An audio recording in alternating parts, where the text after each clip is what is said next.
US ਦੇ supreme court ਨੇ ਇੱਕ ਹੋਰ ਵੋਟਰ ਰਜਿਸਟ੍ਰੇਸ਼ਨ ਦੇ ਨਾਲ ਜੁੜਿਆ ਹੋਇਆ ਕੇਸ ਆ ਉਹ ਲੈਣ ਨੂੰ ਆਗਿਆ ਜਿਹੜੀ ਉਹ ਦੇ ਦਿੱਤੀ ਆ।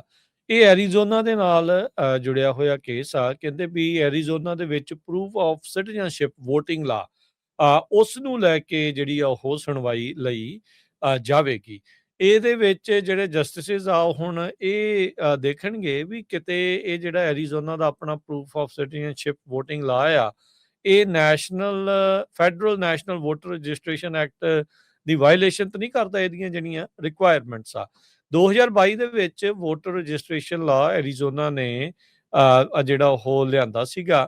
ਸਟੇਟ ਰਿਕੁਆਇਰ ਕਰ ਰਿਹਾ ਆ ਐਰੀਜ਼ੋਨਾ ਦੇ ਇਸ ਲਾ ਦੇ ਵਿੱਚ ਵੀ ਜਿੰਨੇ ਵੀ ਅਧਿਕਾਰੀ ਆ ਜਿਹੜੀ ਕਿ ਸਟੇਟ ਰਜਿਸਟ੍ਰੇਸ਼ਨ ਫਾਰਮ ਦੀ ਵਰਤੋਂ ਕਰਦੇ ਆ ਉਹਦੇ ਵਿੱਚ ਉਹ ਡਾਕੂਮੈਂਟਡ ਪ੍ਰੂਫ ਆਫ ਸਿਟੀਜ਼ਨਸ਼ਿਪ ਦਿਖਾਉਣ, ਚਾਹੇ ਉਹ ਬਰਥ ਸਰਟੀਫਿਕੇਟ ਆ ਚਾਹੇ ਉਹ ਪਾਸਪੋਰਟ ਆ।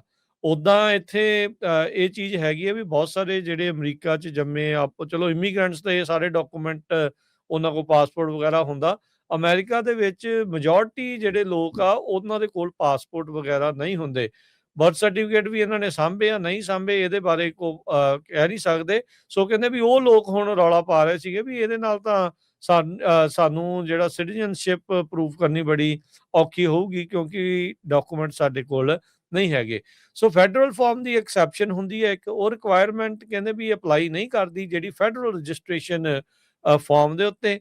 ਉਹਦੇ ਵਿੱਚ ਐਪਲੀਕੈਂਟ ਨੇ ਸਿਰਫ ਸਹੁੰ ਹੀ ਚੱਕਣੀ ਹੁੰਦੀ ਹੈ ਜਾਂ ਕਹਿਣਾ ਹੀ ਹੁੰਦਾ ਵੀ ਹਾਂ ਵੀ ਉਹ US ਸਿਟੀਜ਼ਨ ਹੈਗੇ ਨੇ। ਸੋ ਇਦਾਂ ਕਰਨ ਤੋਂ ਬਾਅਦ ਐਰੀਜ਼ੋਨਾ ਨੇ ਜਿਹੜੇ ਵੋਟਰ ਰੋਲ ਆ ਪਰਜਿਸ ਆ ਉਹ ਕਿਤੇ ਜਿਹੜੇ ਹੋ ਗਏ ਆ। ਸੇਮ ਹੀ ਆ ਹਰਜੋਤ ਸਿੰਘ ਜੀ ਜੋ ਇਸ ਟਾਈਮ ਭਾਰਤ ਦੇ ਵਿੱਚ ਪੰਜਾਬ ਦੇ ਵਿੱਚ ਜਿਹੜਾ ਉਹ ਚੱਲ ਰਿਹਾ ਵੀ ਲੋਕਾਂ ਦੀਆਂ ਵੋਟਾਂ ਘੱਟ ਜਿਹੜੀਆਂ ਹੋ ਰਹੀਆਂ ਆ ਤੇ ਉਸੇ ਤਰੀਕੇ ਦੇ ਨਾਲ ਇਹ ਲੋਕ ਕਹਿ ਰਹੇ ਆ ਵੀ ਸਾਡੇ ਨਾਲ ਧੱਕਾ ਜਿਹੜਾ ਉਹ ਕਰ ਰਹੇ ਆ ਤੇ ਹੁਣ ਜੰਮੇ ਇੱਥੇ ਆ, ਵੱਡੇ ਪਲੇ ਅਸੀਂ ਇੱਥੇ ਹੋਏ ਆ ਤੇ ਹੁਣ ਜੇ ਮੰਨ ਲਓ ਵੀ ਕੋਈ ਅਜਿਹੀ ਚੀਜ਼ ਨਹੀਂ ਹੈਗੀ ਤਾਂ ਉਹਦੇ ਨਾਲ ਤੁਸੀਂ ਸਾਨੂੰ ਸਿਟੀਜ਼ਨ ਨਹੀਂ ਮੰਨਦੇ ਤੇ ਤੁਸੀਂ ਸਾਨੂੰ ਵੋਟ ਜਿਹੜੀ ਉਹ ਨਹੀਂ ਪਾਉਣ ਦੇ ਰਹੇ ਹੈਗੇ। ਕਰੰਟ ਇੰਪੈਕਟ ਕੀ ਹੋਇਆ ਜਿਹੜਾ ਸੁਪਰੀਮ ਕੋਰਟ ਨੇ ਪਹਿਲਾਂ ਅਲਾਓ ਕੀਤਾ ਸੀਗਾ ਪ੍ਰੂਫ ਆਫ ਸਿਟੀਜ਼ਨਸ਼ਿਪ ਰਿਕੁਆਇਰਮੈਂਟ ਵੀ ਹਾਂ ਇਹ ਇਫੈਕਟ ਦੇ ਵਿੱਚ ਜਾਊਗੀ ਜਿੰਨੀ ਦੇਰ ਤੱਕ ਲਿਟੀਗੇਸ਼ਨ ਪ੍ਰੋਸੀਡ ਅੱਗੇ ਵੱਧਦੀ ਹੋਊਗੀ। 2023 ਦੇ ਵਿੱਚ ਇਹ ਲਾ ਬਣਨ ਤੋਂ ਬਾਅਦ 'ਚ ਤਕਰੀਬਨ 20,000 ਤੋਂ ਵੱਧ ਲੋਕ ਉਹਨਾਂ ਦੀ ਜਿਹੜੀ ਰਜਿਸਟਰਡ ਸੀਗੇ ਫੈਡਰਲ ਇਲੈਕਸ਼ਨਸ ਦੇ ਵਿੱਚ ਐਕਸਕਲੂਸਿਵਲੀ ਉਹਨਾਂ ਨੂੰ ਜਿਹੜੇ state mandated proof of citizenship ਨਾ ਦਿਖਾਉਣ ਕਰਕੇ ਉਹਨਾਂ ਦੀਆਂ ਵੋਟਾਂ ਜਿਹੜੀਆਂ ਉਹ ਘੱਟ ਜਿਹੜੀਆਂ ਹੋ ਗਈਆਂ। ਅਕਤੂਬਰ ਮਹੀਨੇ ਦੇ ਵਿੱਚ ਜਦੋਂ ਸੁਪਰੀਮ ਕੋਰਟ ਨੇ ਆਪਣੀ ਨਵੀਂ ਟਰਮ ਸ਼ੁਰੂ ਕਰਨੀ ਆ ਉਸ ਟਰਮ ਦੇ ਵਿੱਚ ਇਹ ਜਿਹੜਾ Arizona the proof of citizenship ਵਾਲਾ ਜਿਹੜਾ ਲਾਅ ਆ ਉਸ ਦੇ ਉੱਤੇ ਜਿਹੜੀ ਸੁਣਵਾਈ ਲਈ ਜਾਊਗੀ।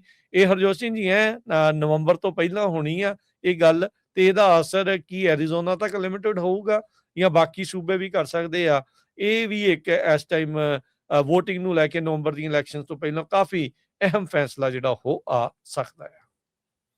ਜੀ